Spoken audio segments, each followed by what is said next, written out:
Now, I need you to get 3 words. You got to respond and respond to it with anticipation. That what God is speaking unto you, it is surely coming to pass. Amen. Tell your neighbor it's coming to pass. Now, for example, this is what I got to get you to do here. And we're working on something, evangelist. We're stirring something in you.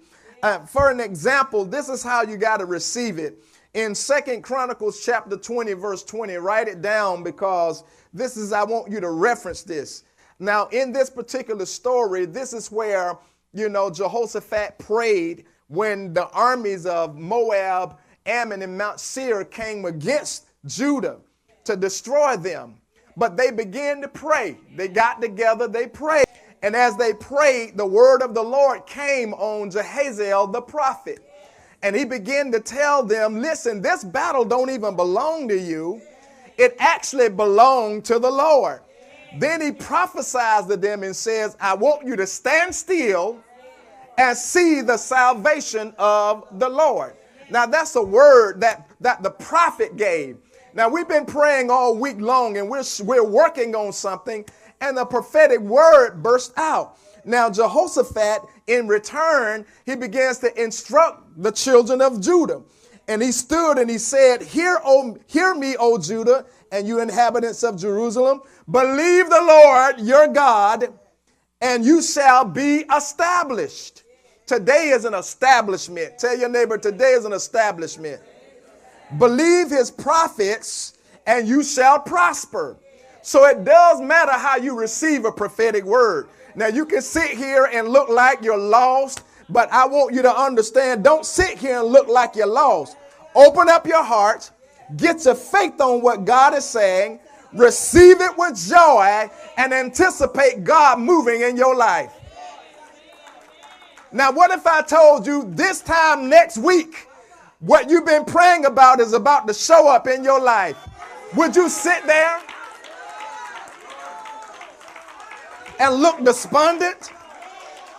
Like this is another ordinary service? Now God has swept in the room. The angels are on standby waiting on your response. Now what are you going to do with it? Lord have mercy. Help us, Lord. Help us, Lord. I believe this word is a turning point for us. I believe because of we're honest.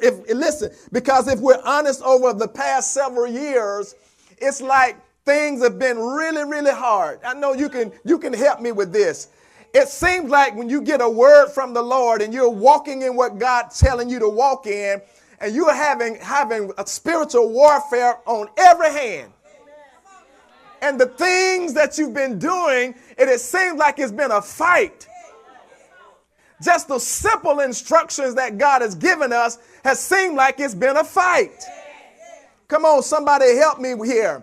But I want you to understand the reason why we have opposition coming against us is because of the word that God is releasing.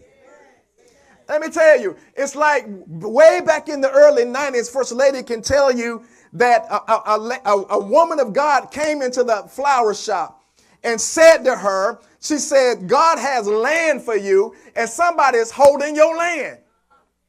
It's going to work for you, but it's not going to work for them.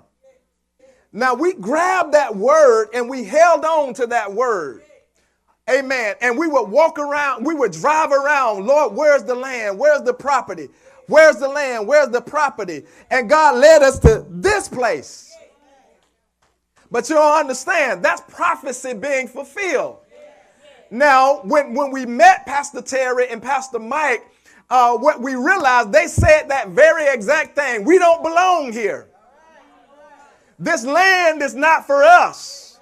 This church is not for us.